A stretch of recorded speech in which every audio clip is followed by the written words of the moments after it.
ভাঙড়বাসী তুমি বর্তমান আইএসএফ করছো। শোনো, আজকে আমার কথা একটু জর্রা পরিমাণ হলেও তুমি তোমার কর্ণ এই সভার মাইক্রোফোনের দিকে তুমি দিয়ে দাও, এই সভার দিকে তুমি মনোনিবেশ করো। তোমার পরিচয় কি তুমি সিপিএম? তোমার পরিচয় কি তুমি তৃণমূল? তোমার পরিচয় কি তুমি আইএসএফ? তোমার পরিচয় কি অন্যান্য গতানুগতিক রাজনৈতিক নেতাদের কর্মী? তোমার পরিচয় তো ছিল ইমানদার। পূর্বের বক্তা বলছিলেন, আমার সামনে উপস্থিত নওজোয়ান আমার বাবা জানেরা, আপনারা জবাব দেবেন।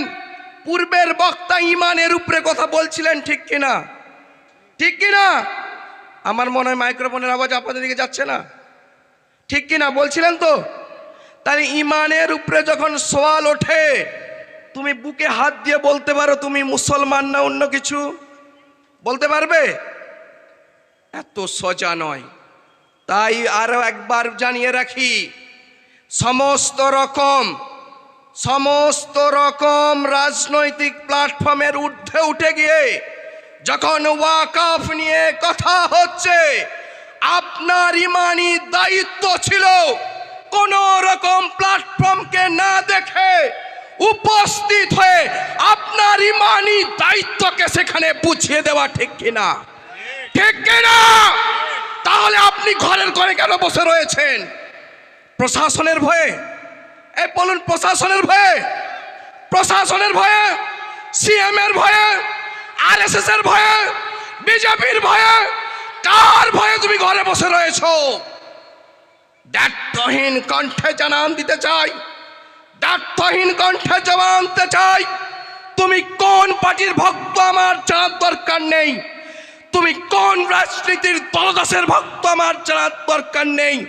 তুমি শুধু বুকে হাত দিয়ে এটুকু চিন্তা করো, আজকে যদি তোমার বাবা ইন্তেকাল করে, তোমার বাবার লাশকে ফেলে দিয়ে তুমি কি ডিএম অফিসে ডিএম সাহেবের অনুমতি নিয়ে কলকাতার পার্ক সার্কাসে কবর দিতে যাবে, না এখানেই দেবে? মুসলমান বলো, কোথায় হবে?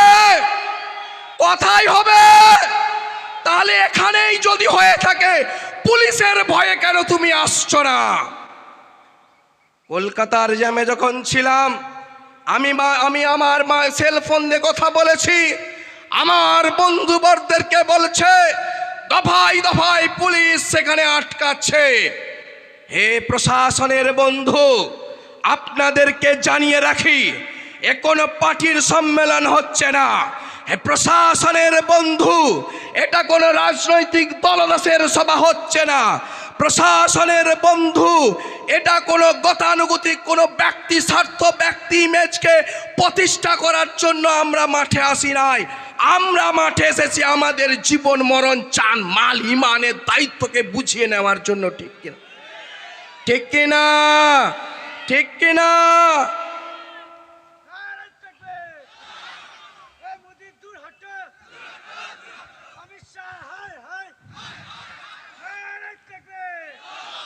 हमी को कातिल कहेगी दुनिया, हमी को कातिल कहेगी दुनिया, हमारा ही कत्ले आम होगा, हमारा ही कत्ले आम होगा। हम ही को ये कूदते फिरेंगे और हम ही से पानी हराम होगा। हम ही से पानी हराम होगा? नहीं ना, नहीं ना। अमित शाह और वजीर आजम क्या चाहते हो? क्या चाहते हो? तुम 370 हटा के, 3 तलाक हटा के, यूसीसी कानून बना के और ये वाकफ कला कानून बना के तुम हमको डराएगा क्या? और डराएगा क्या? डराएगा क्या? मुसलमान लिल्लाह तकबीर, लिल्लाह तकबीर, लिल्लाह तकबीर। তুমি যতই কানুন বানাতে থাকো না কেন, আমাদের এক হুঙ্কার, এক লিল্লাহে তাকবীরের ঝংকার তোমার হৃদয়কে এফড় ওফড় করে দেবে, তোমার মসনদকে চূর্ণ বিচূর্ণ করে আরব সাগরে নিক্ষেপ করে দেবে, ঠিক কিনা? ঠিক কিনা? আমি ওটাই আপনাদেরকে জানান দিতে চাই যে মুসলমানেরা পুরো ভারতবর্ষকে স্বাধীন করার জন্য 66% এই ভারতের জমিনের জন্য জান দিয়েছে, প্রাণ দিয়েছে। আর সেই মুসলমানকে তুমি বলছো দেশদ্রোহী। তোমার লজ্জা করে না? তোমার লজ্জা করে না? যারা আজকের দিনে এখানে দাঁড়িয়ে কিছু সংখ্যক লোক দলদাসে পরিণত হয়েছে, বলছে দিল্লিতে গিয়ে আন্দোলন করো। ওহে মহাশয়, তোমার 100 দিনের টাকা যখন তুমি পাও না, তুমি কি দিল্লিতে গিয়ে তুমি আন্দোলন করো? যখন তোমার এখানে আখলাক পেহলু খান, যখন তোমার রাজ্যের কোনো সমস্যা দেখা দেয়, তুমি কি দিল্লিতে গিয়ে আন্দোলন করো? তুমি জেনে রাখো, আমার বাপের কবরস্থান এই ভাঙড়েই আছে। আমার দায়িত্ব কর্তব্য আমার ভাঙড়ের মাটিতেই প্রতিবাদ করা। ঠিক কিনা? ঠিক কিনা? আমি জানি না তুমি কে, আমি জানি না উনি কে, আমি শুধু এতটুকুই বুঝি আমার হকের জন্য আমি ময়দানে এসেছি। ঠিক কিনা? ঠিক কিনা? অতএব আমরা কারোর কোনো কথায় কান দেব না। শেষ একটাই কথাই বলি, টাইম খুব সংকুলান। বলা হয়েছিল রাজ্যসভায় এবং লোকসভায় যে বিল পাস হয়েছে, এই বিল পাস হওয়ার পেছনে শুধুমাত্র কি আমার মুসলমান ভাইরা বা হিন্দু ভাইরা কি একত্রিতভাবে ভোট হয়েছে, না সবাই মিলেমিশে ভোট হয়েছে? মিলেমিশে ভোট হয়েছে। তো তুমি যেমন পড়ো লা ইলাহা ইল্লাল্লাহ, আমার হিন্দু ভাইয়েরা কিন্তু এটা বুঝতে পারে না।